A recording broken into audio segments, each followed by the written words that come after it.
सर्वदलीय मीटिंग बुलाने का फैसला बहुत ज्यादा समय बर्बाद करने के बाद ये मीटिंग बुलाई गई। 8 अक्टूबर 2013 को सुप्रीम कोर्ट ने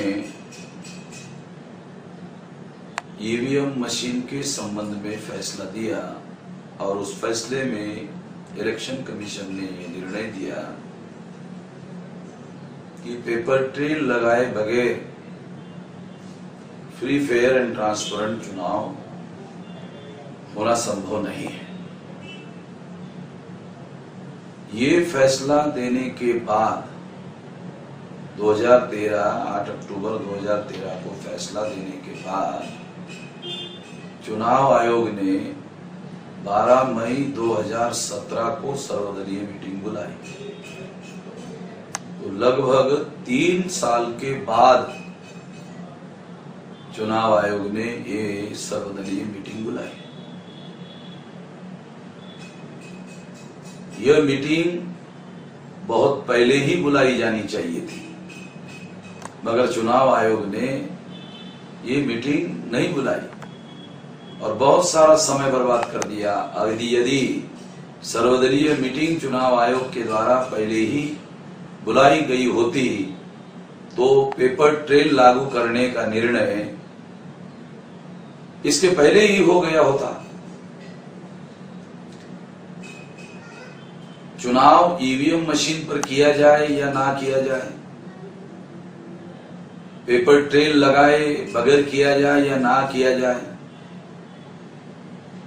बैलेट पेपर पर चुनाव किया जाए या ना किया जाए, ये विषय चुनाव आयोग के नियंत्रण के बाहर पॉलिटिकल पार्टियों के नेशनल कंसेंसस के द्वारा हल किया जाना चाहिए था और इसके लिए ये निर्णय लेने का अधिकार सभी पार्टी के लोगों के नियंत्रण में है, क्योंकि ये लोकतंत्र से संबंधित मामला है और फ्री फेयर एंड ट्रांसपेरेंट चुनाव के मुद्दे पर सभी पार्टियों की नेशनल कंसेंसस होना बहुत ज्यादा जरूरी था। इसके लिए चुनाव आयोग को पहल करना चाहिए था। सर्वदलीय मीटिंग बुलाने के बावजूद भी चुनाव आयोग ने मेरी जानकारी में ये आया कि कोई भी रेजोल्यूशन पास नहीं किया, कोई भी प्रस्ताव पारित नहीं किया और इस मीटिंग का उपयोग चुनाव आयोग ने केवल हमारी ईवीएम मशीन कैसे सही है ये बताने के लिए इस मीटिंग का उपयोग किया। इसके लिए चुनाव आयोग को सर्वदलीय मीटिंग बुलाने की जरूरत नहीं थी। प्रेस कॉन्फ्रेंस बुलाकर वो ये जानकारी सारे देशवासियों को दे सकते थे, जिसमें पॉलिटिकल पार्टी के लोगों को भी ये जानकारी हो गई होती। हमने ये सोचा या विचार किया, जो विचार करना गलत नहीं है, कि यदि चुनाव आयोग ने ऑल पार्टी मीटिंग बुलाई है तो ऑल पार्टी के लोगों के सहमति से चुनाव आयोग फैसला करता और फैसला अमल में लाने की जिम्मेदारी अपने ऊपर लेता। चुनाव संपन्न कराना, फ्री फेयर एंड ट्रांसपेरेंट चुनाव संपन्न कराना चुनाव आयोग का काम है, मगर ईवीएम मशीन के माध्यम से ही चुनाव होना चाहिए या पेपर ट्रेल के बगैर होना चाहिए, ये फैसला पॉलिटिकल पार्टी के लोगों को ही लेने का अधिकार है, क्योंकि पॉलिटिकल पार्टी के नुमाइंदे पार्लियामेंट में या विधानसभा में होते हैं। इससे संबंधित कोई कानून अगर बनाना है चुनाव आयोग को इलेक्शन मशीन के बारे में, तो वो कानून बनाने का अधिकार पॉलिटिकल पार्टियों के नियंत्रण में है, वो चुनाव आयोग के नियंत्रण में नहीं है। इसलिए वो निर्णय करने का अधिकार पॉलिटिकल पार्टियों के पास में है। इसके बावजूद भी ये निर्णय, लोकतंत्र के बारे का निर्णय, ये अल्पमत और बहुमत से नहीं लिया जा सकता, ये नेशनल कंसेंसस से लिया जाना चाहिए था। मगर चुनाव आयोग ने केवल अपनी जानकारी देने के लिए इस मंच का उपयोग किया। 55 दल के लोगों को निमंत्रित किया गया था और 55 दल में से एक भी दल के लोगों ने ईवीएम मशीन के माध्यम से चुनाव करना चाहिए ऐसी राय नहीं दी, बल्कि 55 में से 16 दलों के लोगों ने बैलेट पेपर के आधार पर चुनाव करने के लिए मांग की। और इतने बड़ी संख्या में जो दल बैलेट पेपर में चुनाव कंडक्ट कराने की मांग कर रहे हैं, चुनाव आयोग उनकी बातों के तरफ, उनकी सहमति लिए बगैर अपनी हेकड़ी चलाने का काम कर रहा है। हम ऐसा मानते हैं कि चुनाव आयोग के पास इस तरह का व्यवहार करने का कोई अधिकार नहीं है, ना होना चाहिए। उनका काम फ्री, फेयर एंड ट्रांसपेरेंट चुनाव संपन्न कराने का होना चाहिए। चुनाव आयोग ये कहता है, या चुनाव आयोग के लोग ये कहते रहते हैं कि बैलेट पेपर में बहुत ज्यादा बूथ कैप्चरिंग वगैरह वगैरह होता था और गुंडा एलिमेंट ऐसा करता था। मगर ये भी सबूत है कि टीएन सेशन के द्वारा इन सारी बातों पर काबू किया गया था। इसका मतलब ये लॉ एंड ऑर्डर का प्रॉब्लम है और लॉ एंड ऑर्डर के प्रॉब्लम को दुरुस्त करके इस समस्या को कंट्रोल किया जा सकता है। अभी ईवीएम मशीन के द्वारा उन्होंने जो चुनाव संपन्न कराए हैं, और कोई भी दल केवल ईवीएम मशीन के बारे में द्वारा चुनाव संपन्न कराने के समर्थन में नहीं है। इसका मतलब है एक भी दल का केवल ईवीएम मशीन के द्वारा चुनाव संपन्न कराने पर विश्वास नहीं है। जब सबसे बड़ी समस्या विश्वसनीयता की है,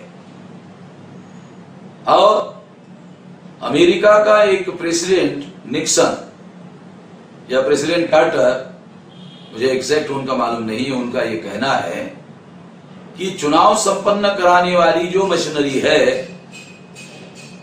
कि वो लोग फ्री, फेयर एंड ट्रांसपेरेंट चुनाव संपन्न कराएंगे, इस पर यकीन नहीं किया जा सकता, विश्वास नहीं किया जा सकता। उसमें काम करने वाली जो मशीनरी होती है वो अपने अपने पूर्वाग्रहों को आधार बना करके काम करती है, इसलिए 100% उनके ऊपर यकीन नहीं किया जा सकता। यदि इस सिद्धांत को माना जाए, स्वीकार किया जाए, तो भारत के चुनाव आयोग पर भी विश्वास कैसे किया जा सकता है कि वो जिनके नियंत्रण में ये मशीन है और वो मशीन दूसरे लोगों को खोलने के लिए नहीं देते हैं, मगर वो मशीन तो उनके नियंत्रण में है। उनके नियंत्रण का मतलब है सारे देश भर के जो अधिकारी लोग हैं उनके नियंत्रण में है, और 80% प्रशासन पर ब्राह्मण और ऊंचे जाति के लोगों का कब्जा है, जिनकी संख्या 3.5% है। तो ये 3.5% लोग बहुसंख्य लोगों के मतों के आधार पर चुनकर आ सकते हैं, मगर बहुसंख्यक लोग उनके ऊपर यकीन नहीं करते, विश्वास नहीं करते हैं। तो अल्पसंख्यक लोग बहुसंख्यक लोगों पर भारत में राज कर रहे हैं। ये चुनाव में भ्रष्टाचार, धोखाधड़ी और दुनिया भरी की बातें सारे रिकॉर्ड में हैं, और भारत का जो चुनाव है वो सबसे ज्यादा पहले नंबर की भ्रष्ट प्रक्रिया है। चुनाव में भयंकर प्रमाण में काला धन और पैसे का उपयोग होता है। आज तक चुनाव आयोग चुनाव में पैसे का जो उपयोग होता है उसको रोकने में कामयाब नहीं है। किस आधार पर चुनाव आयोग पर विश्वास किया जाए? क्यों किया जाए? लोकतंत्र की हत्या करने का अधिकार चुनाव आयोग को नहीं दिया जा सकता।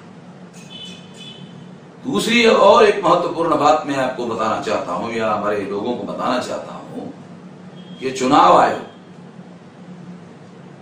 सर्वदलीय मीटिंग बुलाने का केवल नौटंकी किया, केवल नौटंकी किया, और किसी प्रकार का कोई रेजोल्यूशन पास नहीं किया। रेजोल्यूशन पास किया जाना चाहिए था। अगर ये नौटंकी करनी थी तो ये मीटिंग बुलाने की क्या जरूरत थी? मैं नहीं मानता ये मीटिंग बुलाने का कोई पर्पस हल हुआ, बल्कि जो बातें लोगों के सामने आई उससे अविश्वास और ज्यादा गहरा हो गया।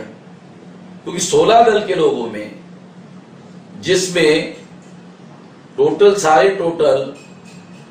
7 दल है राष्ट्रीय दल के, राष्ट्रीय पार्टियां 7 है, राष्ट्रीय स्तर की मान्यता प्राप्त 7 पार्टियां हैं।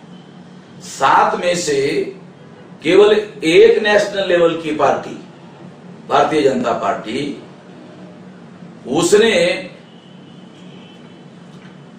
इस बात का समर्थन किया और 6 दल के लोगों ने इस बात का समर्थन नहीं किया। 16 दलों में 6 नेशनल लेवल की पार्टियां हैं, एक नेशनल लेवल पार्टी केवल भारतीय जनता पार्टी उससे अलग है। तो 7 नेशनल पार्टियों में से 6 नेशनल पार्टियां बैलेट पेपर की मांग कर रही है। चुनाव आयोग किस आधार पर इसका विरोध कर रहा है? क्योंकि इससे संबंध में कानून बनाने का अधिकार उनके पास है, पॉलिटिकल पार्टियों के पास नहीं। तो चुनाव आयोग का जो व्यवहार है वो ईमानदार व्यवहार नहीं है। जो मशीन खोलने के लिए दूसरों को अलाउ नहीं करते, वो मशीनें उनके नियंत्रण में है, तो हम जब उसके ऊपर विश्वास नहीं करते हैं, हम लोग विश्वास नहीं करते उसके ऊपर, चुनाव आयोग के ऊपर विश्वास नहीं करते हैं, और विश्वास नहीं करते हैं उसका मेरे पास बहुत बड़ा आधार यह है कि मैंने सुप्रीम कोर्ट में चुनाव आयोग के विरोध में जो केस दायर किया था, और मैंने जो बहुत सारे सवाल लिखित रूप से चुनाव आयोग को किए थे, मेरे एक भी सवाल का चुनाव आयोग ने जवाब नहीं दिया। जब मेरे एक भी सवाल का लिखित रूप से चुनाव आयोग ने जवाब नहीं दिया, तो मैं किस आधार पर चुनाव आयोग पर विश्वास करूं? मेरे पास चुनाव आयोग पर विश्वास ना करने का बहुत बड़ा आधार है, इसके आधार पर मैं बात कर रहा हूं। सुप्रीम कोर्ट ने नोटिस इश्यू करने के बावजूद भी चुनाव आयोग ने उसका कोई जवाब नहीं दिया। दूसरी महत्वपूर्ण बात, चुनाव आयोग दूसरों को चुनौती देकर यह कहता है कि आप ईवीएम मशीन को हैक करके दिखाओ। ये करते हैं। मैं कहता हूं चुनाव आयोग को कि तुम सुप्रीम कोर्ट से यह सर्टिफिकेट ले आओ कि तुम्हारी ईवीएम मशीन निर्दोष है, और केवल ईवीएम मशीन के आधार पर चुनाव संपन्न कराने का सर्टिफिकेट ले आओ। सुप्रीम कोर्ट में जब यह मामला गया डॉक्टर सुब्रमण्यम स्वामी के द्वारा, तो चुनाव आयोग अपने ईवीएम मशीन के बारे में वो चुनाव आयोग को संतुष्ट करने में कामयाब नहीं हुए, और सुप्रीम कोर्ट ने पेपर ट्रेल लगाए बगैर फ्री, फेयर एंड ट्रांसपेरेंट चुनाव नहीं हो सकता, ये फैसला दिया। अगर ये फैसला चुनाव आयोग ने नहीं दिया, सुप्रीम कोर्ट ने नहीं दिया, तो चुनाव आयोग की बातें सुप्रीम कोर्ट ने नहीं मानी। चुनाव आयोग ने सुप्रीम कोर्ट में अपने ईवीएम मशीन के निर्दोष होने के बारे में बहस की। ऐसा नहीं कि नहीं बहस की, मगर सुप्रीम कोर्ट ने चुनाव आयोग की बहस को मानने से इनकार किया। जब सुप्रीम कोर्ट ने 8 अक्टूबर 2013 को निर्णय दिया कि केवल ईवीएम मशीन के आधार पर फ्री, फेयर एंड ट्रांसपेरेंट चुनाव नहीं हो सकता, जब सुप्रीम कोर्ट ने यह निर्णय दिया, तो चुनाव आयोग ईवीएम मशीन के बारे में, हैक करने के बारे में लोगों को आग्रह क्यों कर रहा है? सुप्रीम कोर्ट ने तो ईवीएम मशीन को निर्दोष घोषित नहीं किया। अगर निर्दोष घोषित किया होता तो पेपर ट्रेल मशीन लगाने का आदेश नहीं दिया होता। पेपर ट्रेल मशीन लगाने का आदेश दिया, इसका मतलब है ईवीएम मशीन निर्दोष नहीं है, स्पष्ट होता है। तो इसलिए चुनाव आयोग के द्वारा ये जो मशीन हैक करने के संबंध में चर्चा चल रही है, मैं ऐसा मानता हूं कि उस हद तक सुप्रीम कोर्ट के आदेश का इसमें उल्लंघन भी है, और ये उल्लंघन चुनाव आयोग के द्वारा हो रहा है। एक और बात भी मैं चुनाव आयोग के नोटिस में लाना चाहता हूं, या समस्त भारत के लोगों के नोटिस में लाना चाहता हूं।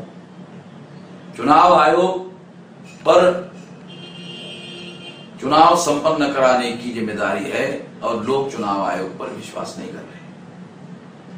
इसका मतलब है चुनाव आयोग पर आरोप है।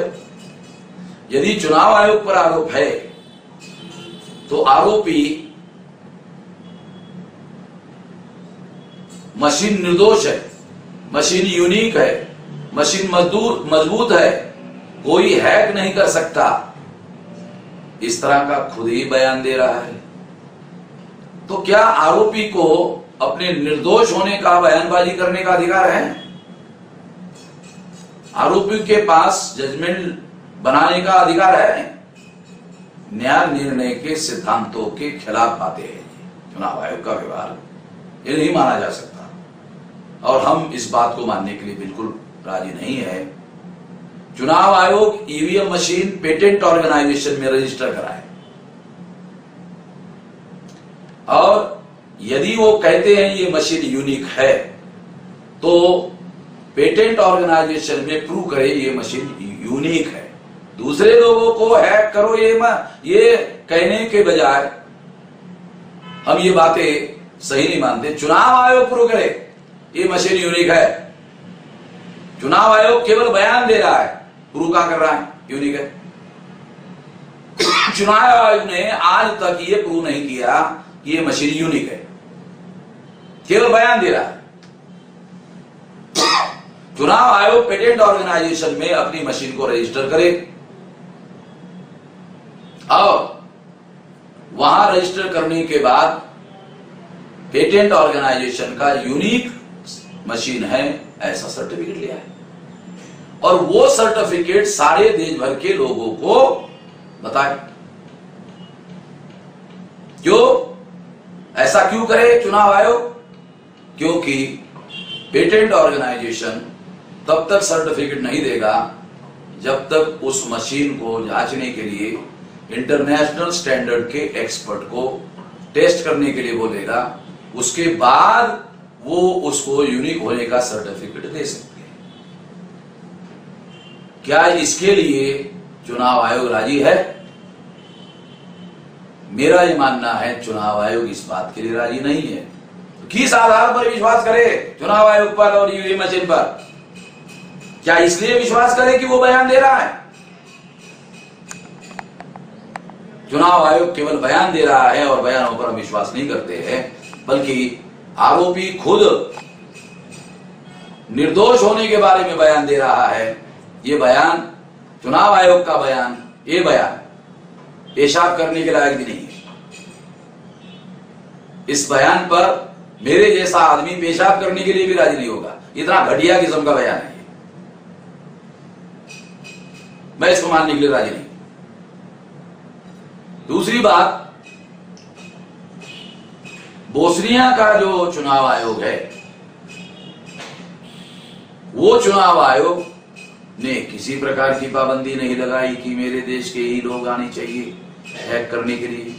उन्होंने कहा सारे दुनिया के लोग इस मशीन को हैक करने के लिए आ सकते हैं। यदि भारत का चुनाव आयोग भी इसी तरह की बंदिशें ना लगाता और सारे दुनिया के लोगों को हैक करने के लिए अपने मशीन को खुला रखता, तब तो चुनाव आयोग की विश्वसनीयता बढ़ जाती। चुनाव आयोग ने शर्त रखी कि केवल भारत के ही लोग इस मशीन को हैक करके दिखाए। टेक्नोलॉजी दुनिया में जहां भी लोग जानते हैं, ज्यादा से ज्यादा एक्सपर्ट लोगों को बुलाना चाहिए, तब तो चुनाव आयोग ईमानदार है अपने कार्य के प्रति, अपने उद्देश्य के प्रति, जिसके लिए संविधान निर्माताओं ने उनको संविधान में अधिकार दिए हैं। उनका व्यवहार इस तरह से दिखाई नहीं दे रहा है। और कल जो भारत की ईवीएम मशीन बोस्निया में इंटरनेशनल एक्सपर्ट्स लोग वहां आकर उसको हैक करके दिखाते हैं, तो भारत के चुनाव आयोग की इज्जत का क्या होगा? जो भारत में ईवीएम मशीन है वही मशीन बोस्निया में है। भारत का चुनाव आयोग भारत के बाहर के एक्सपर्ट को आने के लिए मना कर रहा है। बोस्निया दुनिया के सभी लोगों को बुला रहा है।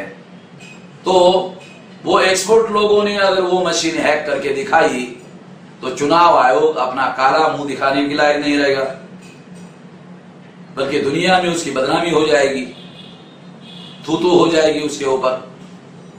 चाहे भारत के ईवीएम मशीन को हैक करने का मामला हो, चाहे बोस्निया की मशीन को ईवीएम मशीन को हैक करने का मामला हो, मामला तो एक ही है।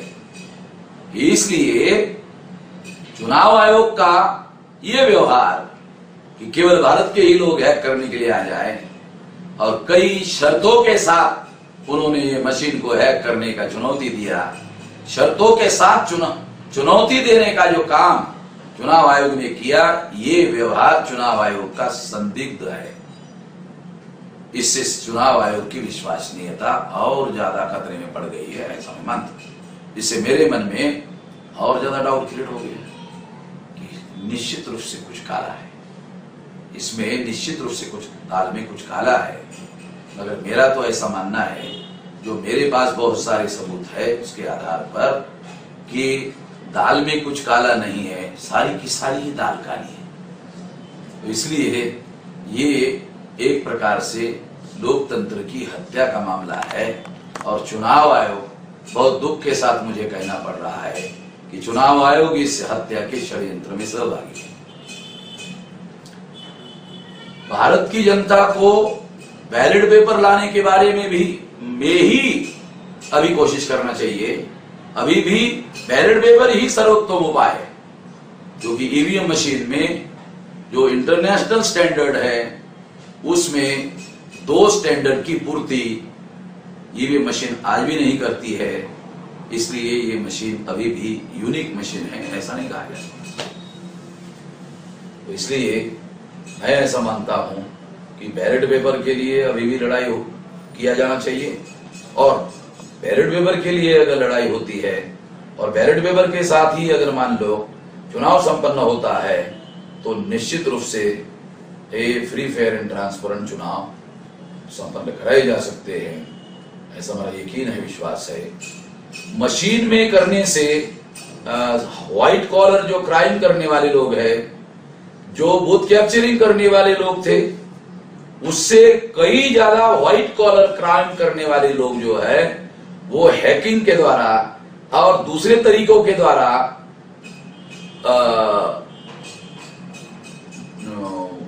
वोट परसेंटेज में या चुनाव में, फ्री फेयर एंड ट्रांसपेरेंट चुनाव में अवरोध पैदा करते हैं।